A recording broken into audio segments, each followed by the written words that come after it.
ideas flow, but never. Today's topics: authentic goal setting, the mind reader trap, humor as a resilience tool, the science of instinct, and stop comparing yourself. Rambling on no straight lines. Welcome to my busy mind. Hello and welcome to Ramblings of a Busy Mind, episode 37. I'm very honored to have Wayne Pratt with me today. He is a person who makes me smile a lot. And we met through connections, the networking. I think it was connections, right? With Summer, who was also a guest in the podcast already. And we just said how amazing she is as a person for nurturing and nurturing and giving us all those opportunities to meet and meet with a heart, which is so amazing. Wayne, you take everything with humor, right? Yes. So there's nothing, I shouldn't believe it. My mind's going 1,000 miles a minute. Nothing sacred that cannot be put into humor, because that would be like. Oh no, there's probably 3 or 4, but we're not going to cover them today. Yeah. Humor is One thing I'm excited about is spleen-driven leadership. We all know about heart-driven leadership, and that's important. I think other organs need a shot at it. I like spleen-driven leadership.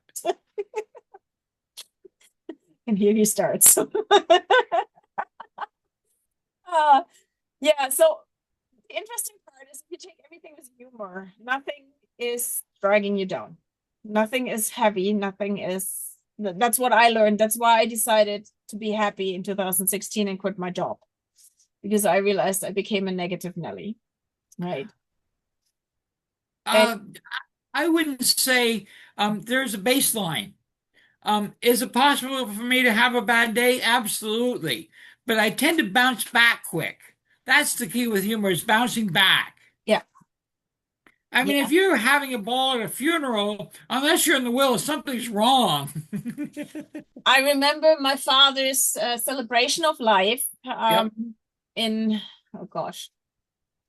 2013, 2012, 2013. I'm not sure. It's so long. And we had a big party with tears and laughter, which was the best thing ever, because we were sad to see him go, but we all celebrated his life, and we all brought up the stories about him that made us juggle and all the good things in him, right? Not focusing on the sad things, which was such a big part of overcoming the grief way faster and being able to see the good in whatever happened. And I find, like, as I said, after I decided to be happy, whatever I do, as long as I can find a good in it or something that brings me forward, it's not as overwhelming. It's not dragging me down. It's not putting me back into burnout and shutting me down completely. But it gives me almost like a plateau that I can jump off for the next step. It isn't what I was thinking on talking about today, but you opened an interesting door. Our society does not understand the difference between joy and pleasure. They're quite separate. Pleasure is usually an event or something you bought. Mm-hmm. Joy is quite eternal, and it usually is not as subject to circumstances. Yeah. True.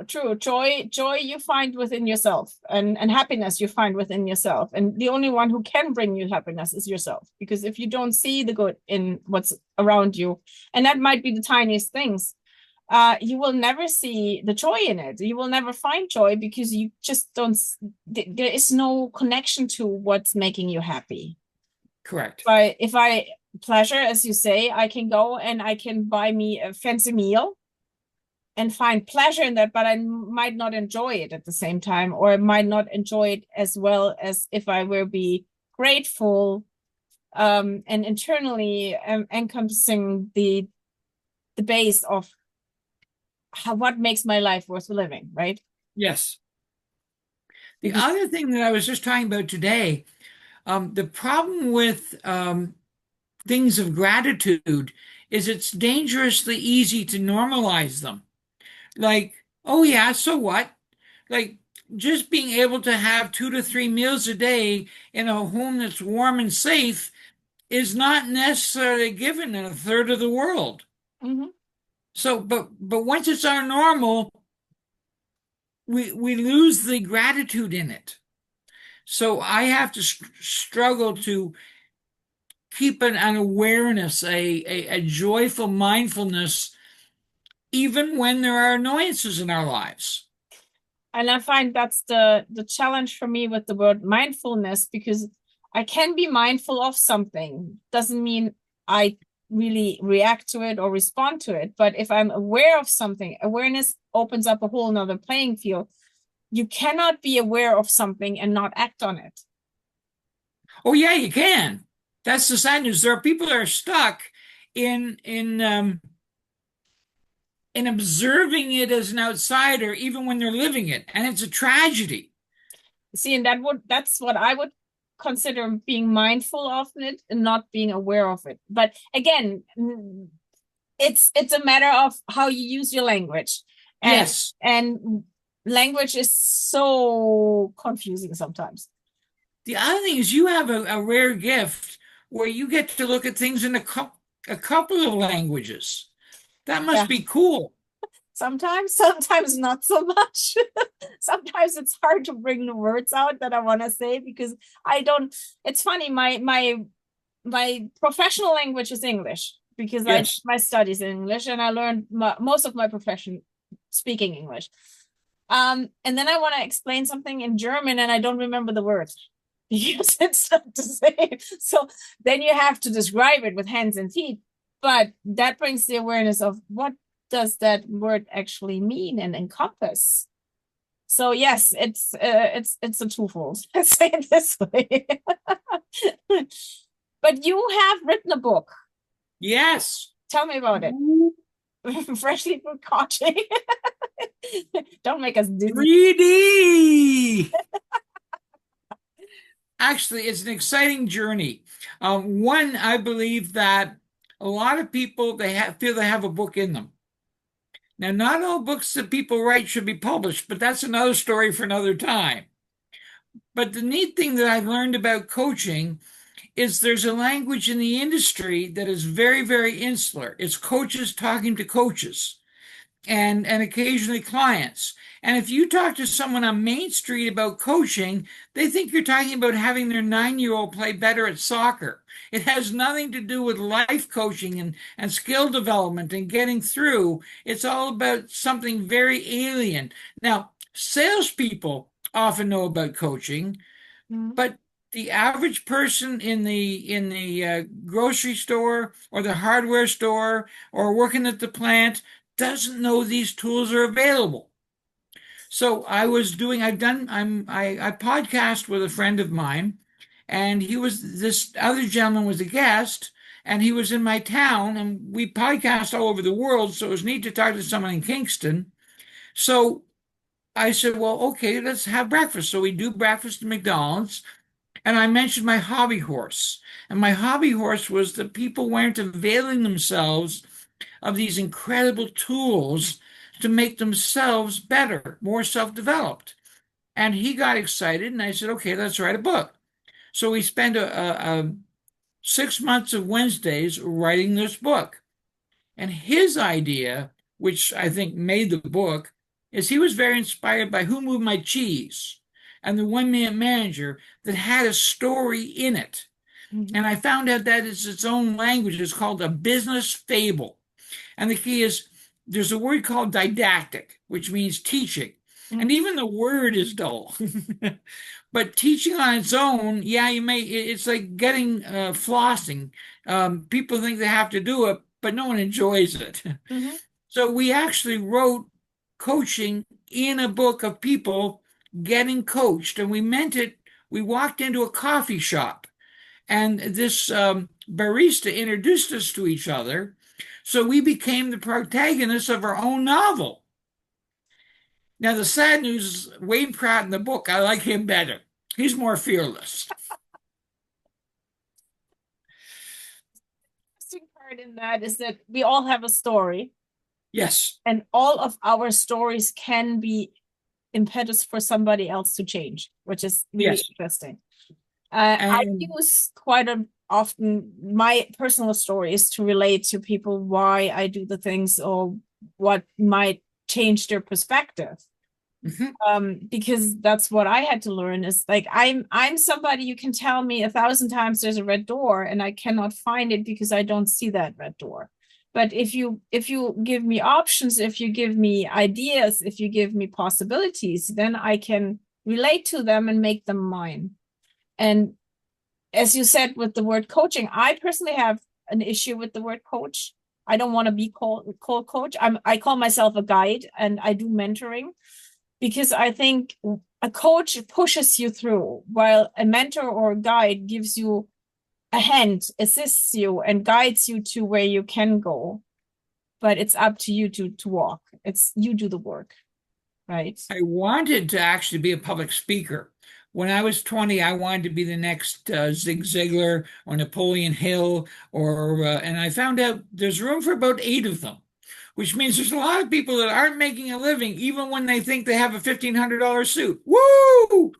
So I actually found out the bankruptcy of the industry, where you go to the seminar, you get those beautiful leatherette binders. The guy gets up stage, the hotel's lovely, and you take notes, and there's trust falls, and you write down things. 3 days pass, and you go home to the same wife, the same job, the same dog. Nothing changed. And that was when I realized that this was morally bankrupt. So that's why I try to be a coach. And then the other thing is those who can do, those who can't teach. Woo! Yes, true.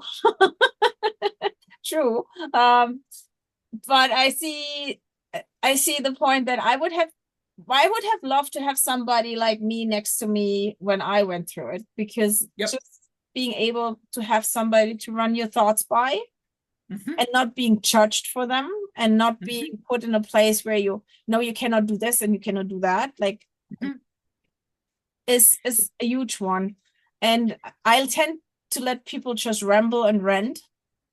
And I might say yes and no. And then the only thing that I say, how about, and what do you think about? And here is what I'm concerned about. And then I leave them be. I don't make that something that they have to take.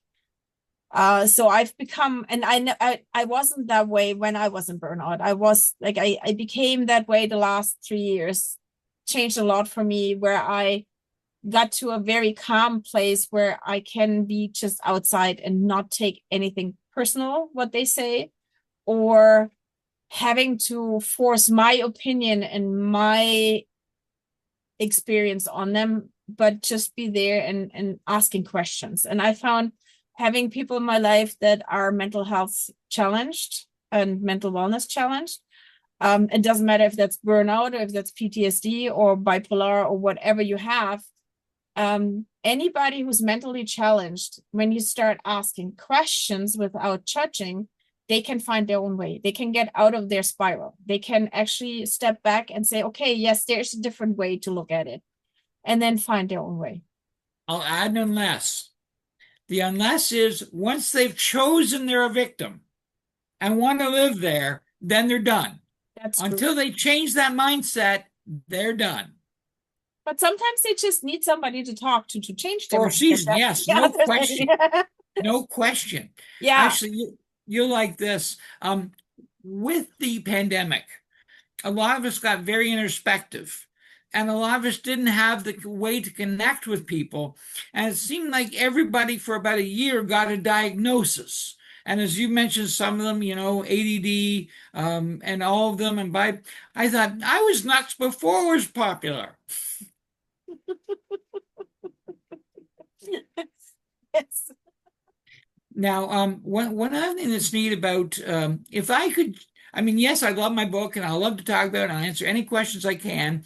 But the other thing I want to change is rewriting people's success for them. That's very personal.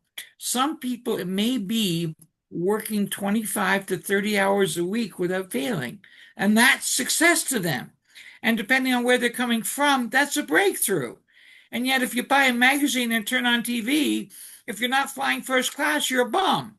So I want to make it very personal, very individual, and very much this was a success of mine. I think that's a big part of the overwhelm and the burnout is to validate yourself on outside values, not your own values. And been there, done that. And thinking you have to be a certain way or you have to cater to a certain person or personality. And then once you discover you don't have to, but you can actually not work your way around it, but work with it. Because Work through it. that too, but when you learn how to work with it, the overwhelm goes away because all of a sudden, instead of you telling people no, no, no, no, no, or I cannot do, you say I do my best. And that takes the whole energy out the equation. It's not a against, it's a with, right? And the with allows for passing by energy. So it's not a block, it's a I might not be completely on tied to you and go in the same direction. I can go the other direction, but we're not influencing each other in a negative way. Correct. Right. And that's what I had to learn too, is to change my side. Like I always thought I was the victim. I thought I couldn't change, but the other person had to change and whatever. And then when I realized the only one that can change is me, and as soon as I change, everybody else changes, it opened a whole different dimension of life because, oh, I'm not despondent on a person's reaction to me. They might react to me in a way that I don't like, but it's not up to me. It's up to them. And if it's them, I don't have to take it. So I will not be offended what they say, right? I cut out a cartoon. I think it was Gary Larson. It was so neat. There was a guy in the bottom of a staircase bleeding, and the guy in the top was like, and the guy said, other than that, was there anything else you didn't like about the proposal? Yep. You have something here when I ask you, like I have my questions that I send out and that I always ignore, but for you, I have them here. You said strategies or practices that have helped you cope with stress and to recover from burnout. Yes. And you said focusing on what I want to achieve and deciding if I think this would help me get there. Yes. Can you elaborate on that? Very, very much so. We are so used to playing tapes. Now, if you're 60, you call them tapes. I don't know if you're 25 what you call them, but we'll call them a tape because we know what we MP3. mean. Yeah, but it doesn't stick in it doesn't have the same power. No, it doesn't. Yes, I would like an MP3 of, yes. But so we have this tragedy of something we were told, often by someone who meant well, or might have been having a bad day themselves, whether it was a science teacher, an angry parent, a mean-spirited Sunday school teacher. It doesn't matter. But we've played that in our head again and again and again until it became a vow. And then we have to break that so that we say, no, that was fine. That might even be true then, but it's not true now. Mm-hmm. People don't realize how much influence a simple sentence can have that's just thrown into the room to your whole life. And I've had some of those in my experiences that helped me back for most of my life. But when you realize those sentences have been said and the impact that they have on you, so that takes reflection. So reflecting on, why do I act always the same way when a certain situation comes up, for instance. But people don't really realize how much influence you can have on a person by just telling them you're not like you're not worth it. You can't do that. You're not like supposed to be there, and so on. You can shut somebody down with just that sentence, and it might not be meant in a bad way, but you do so much damage. Mm-hmm. So language is a big one. Language is a very, very big one. Maybe you could help me. I think it'd be neat to come up with German put downs in German, so we can use all those accents and really make it count. Doesn't sound much different. Okay. Well, the other thing that is sad, I'm not a neuroscientist, but one thing that is a tragedy is bad news wires harder than good news in our brain. Mhm. So we have to be careful that we can actually change our wiring to that positive smell, that scene on the beach, whatever it is that gives us joy, rather than the wiring we've been lived with where we were spanked or punished or whatever. We need to get to the yes of the story, not the no.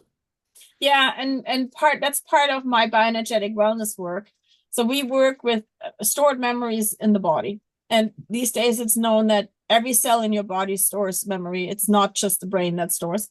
So this is why your body reacts to certain situations or words the way it does, because it remembers that it has been said to you, it has been done to you, and your body goes into protective mode. So that's, for instance, recurring pain or recurring behavior pattern in sabotaging yourself can all be that part of you have had that in that experience with somebody and it's stuck in your body and your body goes like, no, I don't, I got, I want.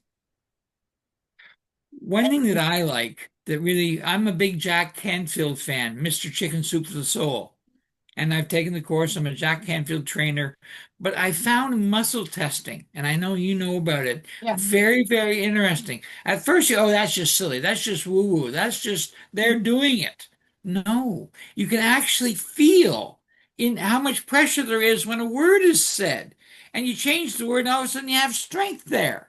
And it is amazing how our body reacts to these words and how, again, you had a really good word, neurobio, whatever. I really like that language. Bioenergetic wellness. There you go. So we should all be as well as we can be based on the journey we're on. So Can Be Well is the Canadian Association of Bioenergetic Wellness.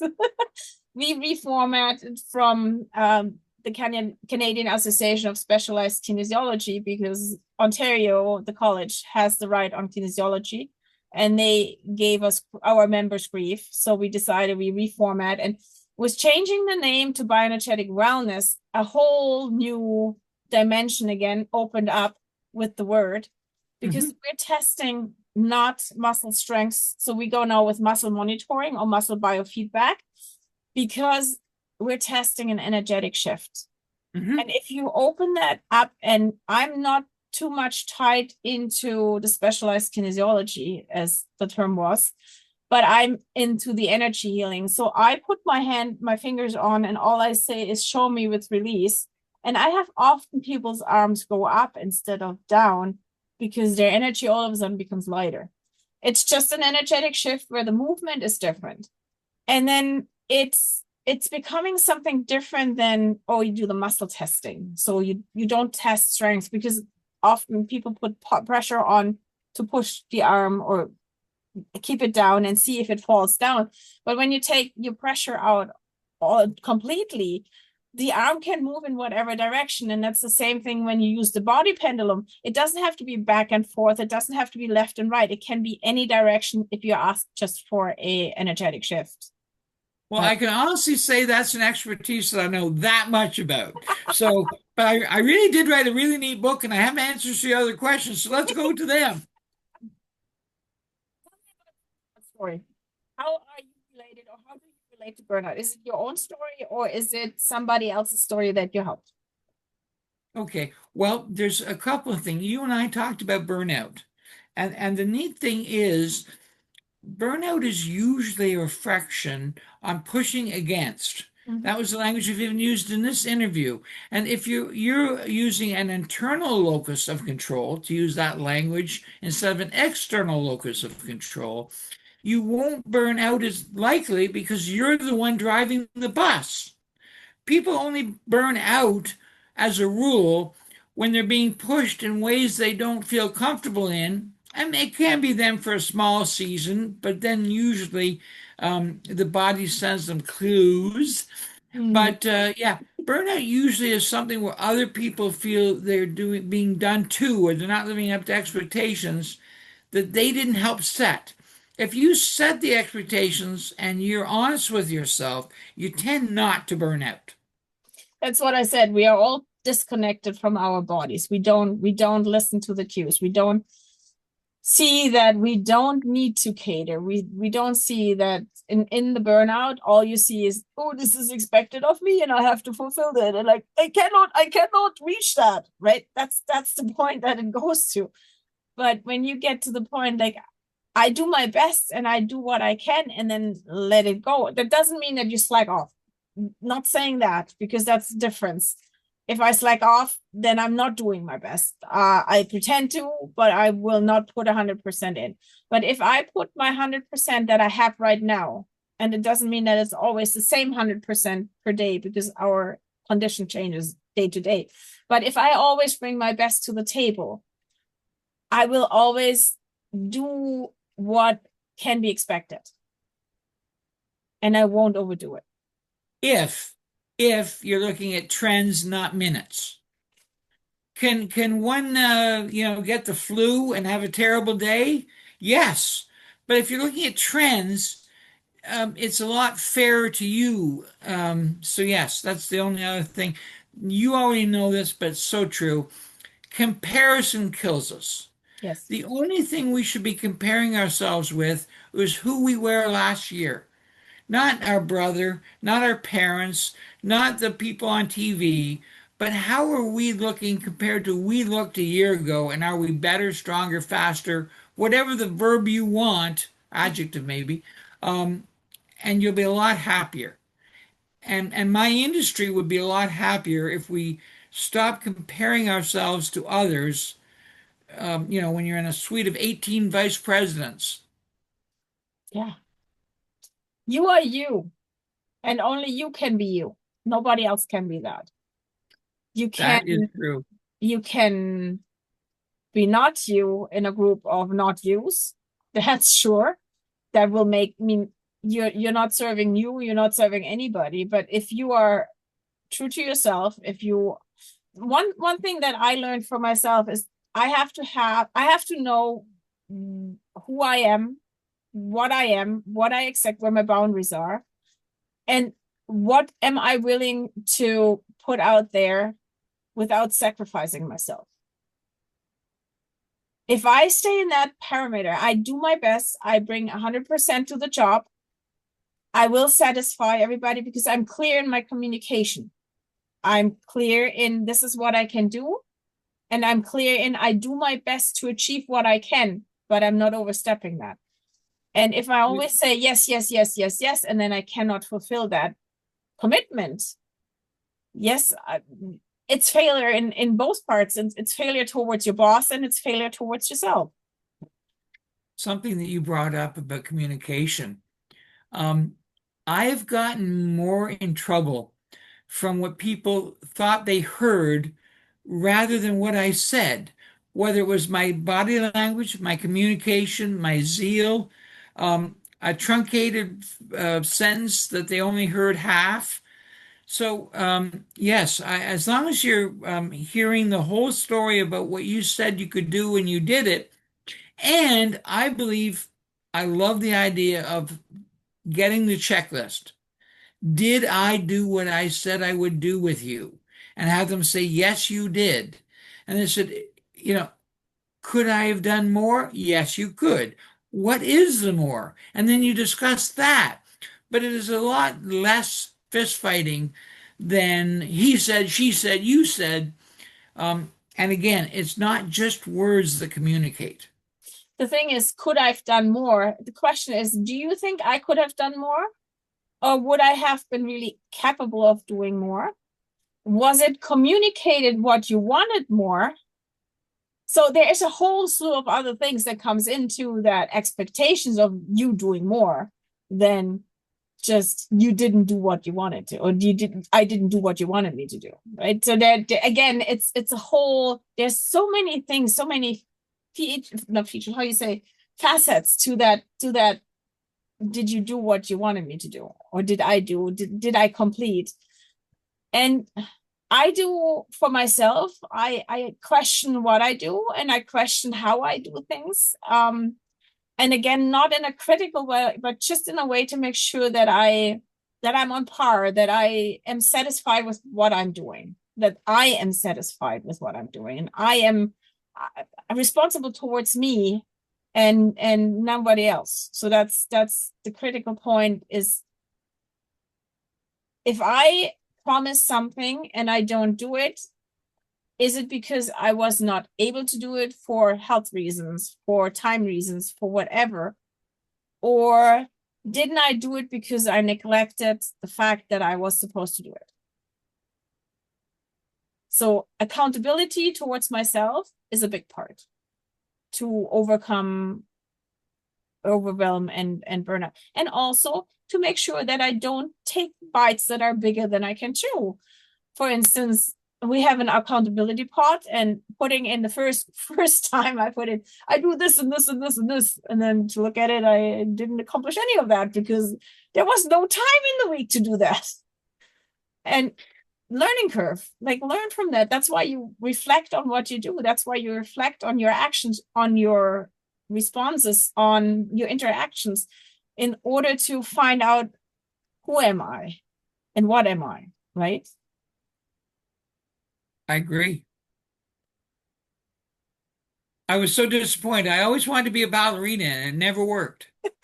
I couldn't be on my toes. I was training as a ballerina when I was 4 and 5. I would go in the corner and sleep because I was too tired. So this is my ballerina story in kindergarten. Yeah, it was just so overwhelming. So I would just go in the corner and say, good night, I sleep now. So ask me one of those tough questions, Natasha. How does your work or life experience contribute to your understanding of well-being and resilience? Oh, that is so cool. There's 2, maybe 3.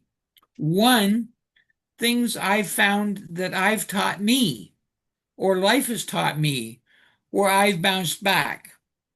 2, I have mentors and coaches like Jack Canfield when it says, you've survived everything that you've been through or you wouldn't be here. So that's kind of cool. And then also I tend to coach in a very both for pay and for bono, a very uplifting way where we get them to the good. We get them to what they did accomplish. If there's something they want to do better, we'll deal with that. That's coming. But I have a fairly light, optimistic style that I hope is reflected in my book.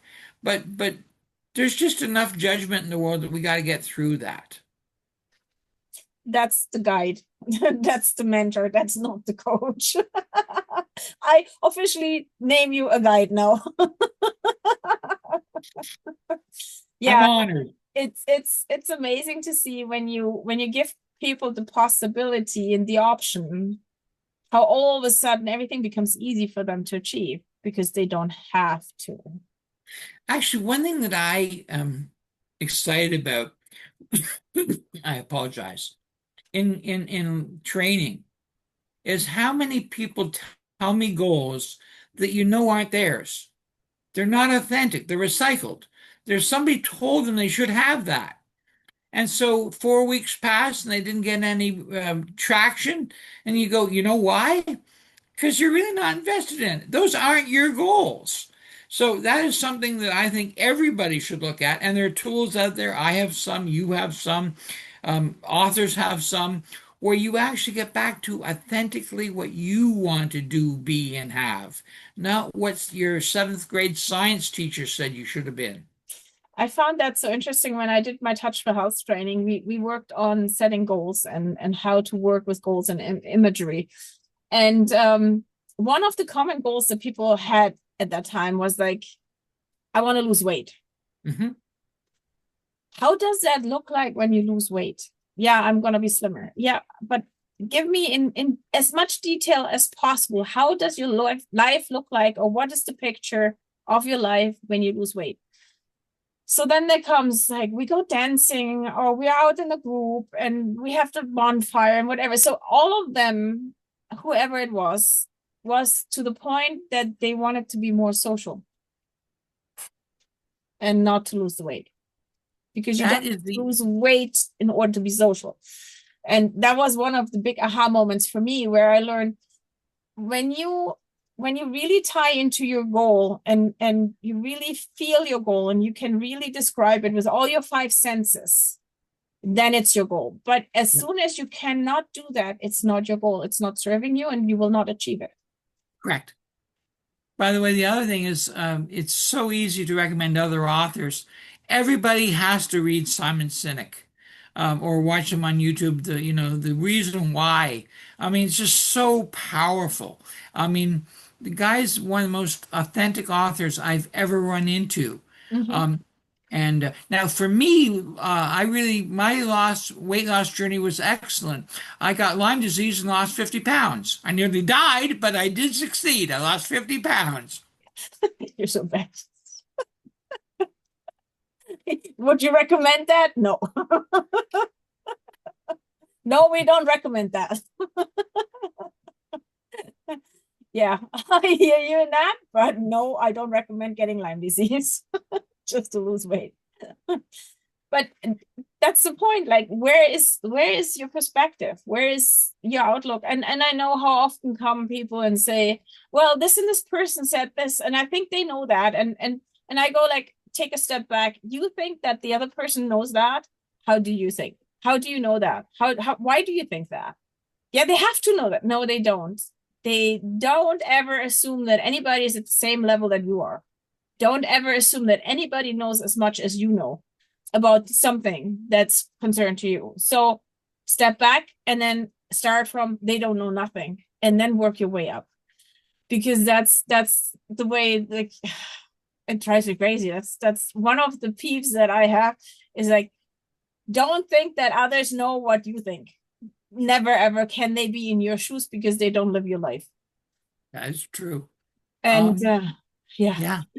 The other thing for me is when I learned that, in fact, I wasn't a mind reader, and that I got it totally wrong, felt a lot less judgment. Because not only did they not feel that way, sometimes they didn't feel that way at all. Sometimes they didn't even care. Now that really hurts. If you're as vain as I am, you want them to care even if they're annoyed at you. Yeah, and it takes, like, any preconceived idea will create an energetic interaction with somebody else. So if the preconceived idea is wrong, you have an energetic interaction that's not working or that's building up a block because you're working from the wrong assumption.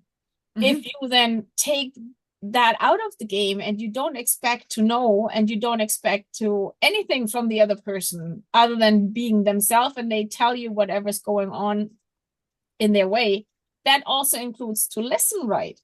Because how often do we listen with a preconceived idea and then we only hear what we want to hear, as we had before, right? Yes. And I think I don't know when this is going to be airing, but certainly our political world has gotten where our listening skills are getting much less than they need to. It's scary when you look at the news and AI and all the things, and then if you're not tied into your instinct and into your five senses, how often would you go wrong just because you believe something that's there? Something that you know as well, and that I've heard it handled well and badly, is the whole sense of intuition, plus those five senses, give you something that AI can't do. Maybe getting something from your inside or the universe or soul or whatever language you want that helps guide you in ways that a left-right computer is not going to give you. Yeah, Maureen Getz Faubert said so nicely. She talks about the gut, the heart, and the brain. So all three of them, or gut, heart, and brain, mind. That's what she calls it.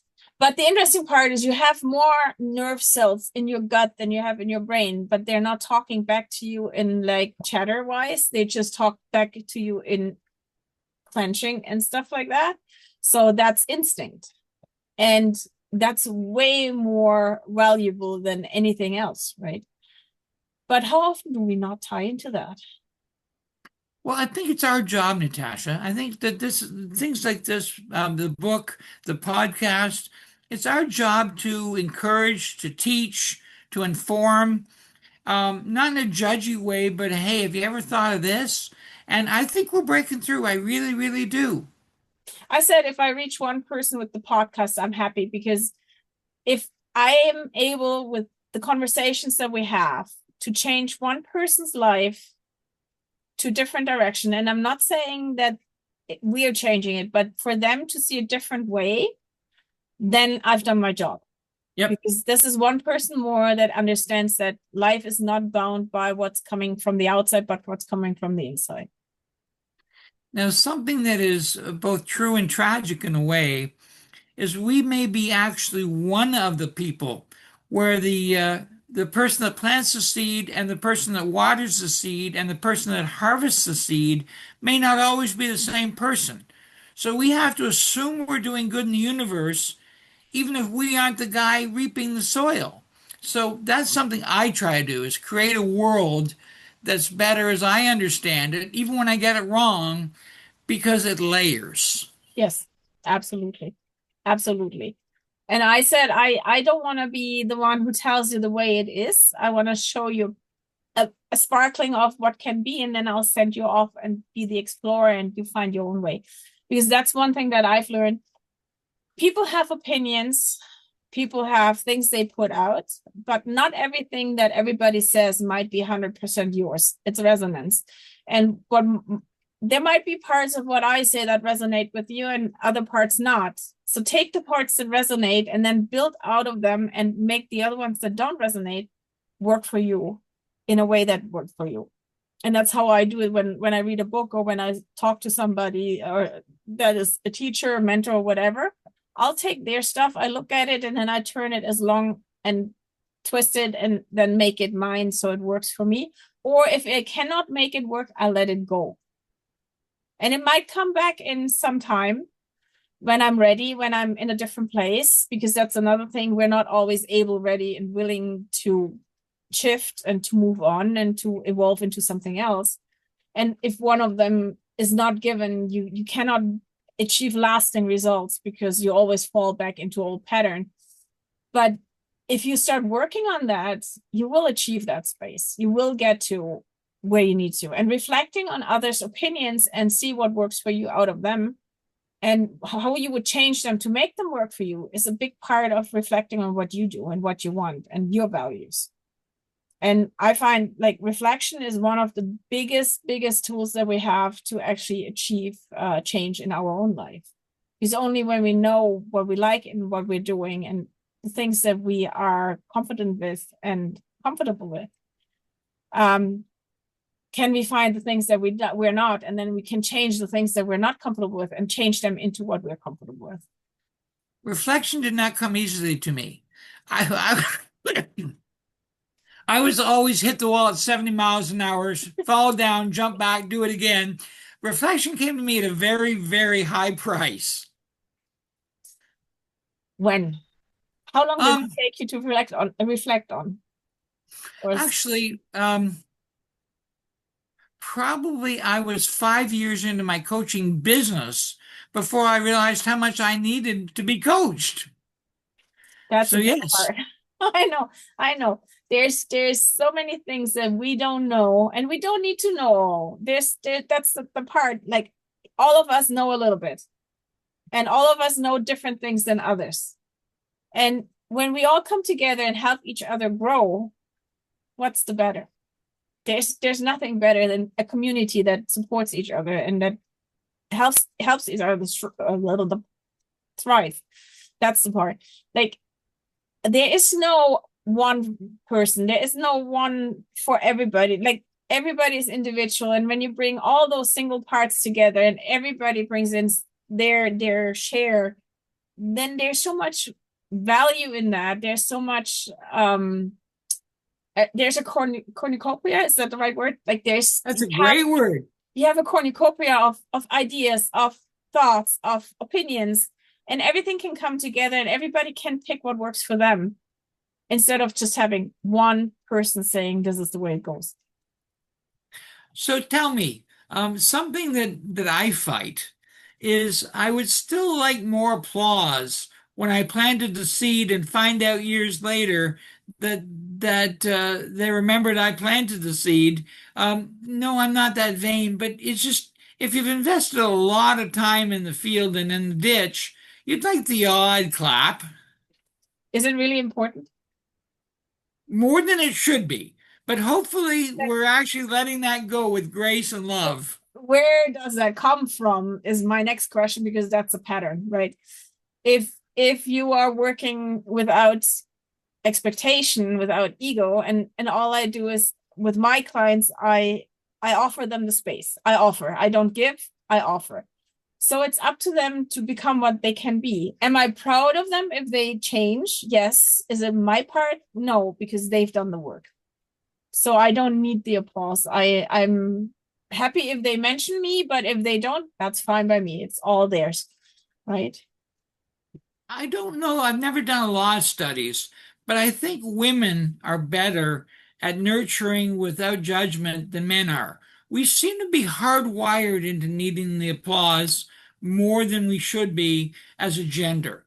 Is it because men have to compete more than women? And again, I think one of the things is even the wiring of women tends to be longer focused. Like you get pregnant, have a child, give birth, raise them. That's a 20-year journey before you see even what your kid looks like. And we want to go through 2 quarters and think we're heroes. So yes, I think that some of it may actually be DNA. So maybe you gotta embrace more the feminine side of you in that part of letting go of needing the applause. Probably. But it sounds like another podcast, Natasha. Who knows? Maybe this time next year, see where you are if you're still needing the applause. That would be a breakthrough. That would be fantastic. The other thing is, I'll tell you a quick story that's funny. I come from several generations of table pounders. My family were all type A's and they were all make it happen or blow it up. And I ended up living with my uncle and aunt. And I was always the one that was going to be, the hero of the story. And my uncle started pounding on the coffee table and says, "What do you want from me?" And he's pounding on the table. And he says, "What do you want from me?" And I said, "All I want from you, Harry, is unconditional love." And you know what he said word for word? "I will give you unconditional love when you change." And I thought, man, I don't think you got it. Well, true story. That really did happen. No, it's again, that's the fun part is where's your perspective? What do you work with? And I have had colleagues out of the energy healing world that went and said, "But I want that person to change." Well, then it's not about the person, it's about you. And healing and change is always innate. It's always the person itself. It's the client. It's not us as the coach, the mentor, the healer who actually do that change. It's the person himself who changes. It's the person himself who heals. All we can do is we can create, and that's the saying we use in therapeutic touch, we create the circumstances for your innate healing potential to occur. And that's all you can do. You offer the environment, you offer the nurturing, you offer the helping hand, but it's up to them to take it. It's up to them to make the change, and it's up to them to fail. That's the other part. They can fail. It's up to them. It's not up to us. That's true. Right. So, Natasha, here's a story. What would you like to make this the awesome podcast? As a guest, what could I bring to the table that would make this even a better podcast? Well, for once, give us one tip that somebody in overwhelming burnout can use right now to change their direction. I can make that easy. Find an action step that can be done this week. Not in a year, not in 5 years, not someday I'll. What can you do about that this week to make a small 2% difference in your life? That will change your life. That's it. That's how easy it can be. And that's what we need. It's just tiny steps, tiny tips, and you just provided it. And I think there was quite a bit that we just caught on into the whole conversation that somebody might find some ideas of. And I'll thank you for that. And Wayne, I'll take you up. I'll put in my calendar November 6th next year, new recording. Fantastic. And I really, really have appreciated being in this. And one thing that is neat is if you come from a corporate background, energy healing seems very frightening and scary. And but breaking it through, it says, well, what are they really telling me? And does it make sense? And do you realize that these tools are, in fact, 1,000 years old, not last week? It's been really, really eye-opening for me. It's interesting that you bring that up, because basically what we do, and Touch for Health has some tools out of the healing. That's the same thing. So neurovascular holding points. What do we do when we write a test? When we're stressed, we sit with our head and hold our head. You hold points up here that bring the blood flow to the brain and to the front brain, which brings you into rational thinking, into the rational brain, out of the limbic brain, which is your fight and flight, the panic mode. So you're basically bringing yourself into rational. The other thing is, if you're too rational, if you put your hand in the back of your head, you're calming down, you go into emotion.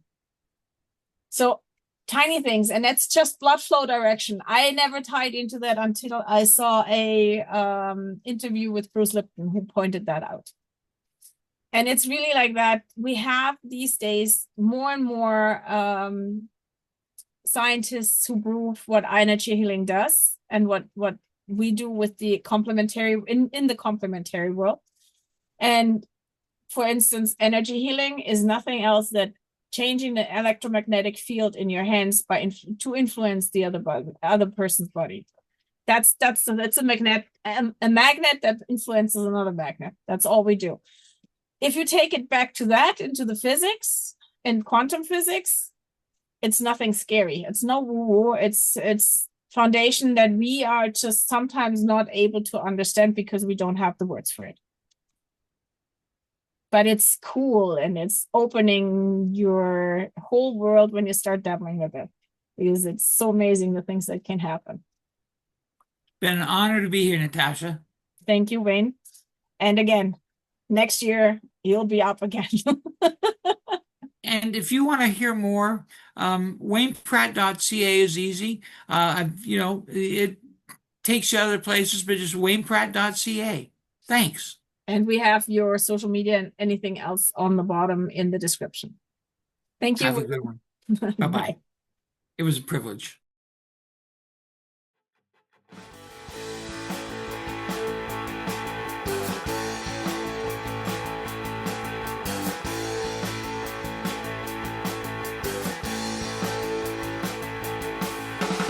Thoughts are racing, spinning fast, ideas flow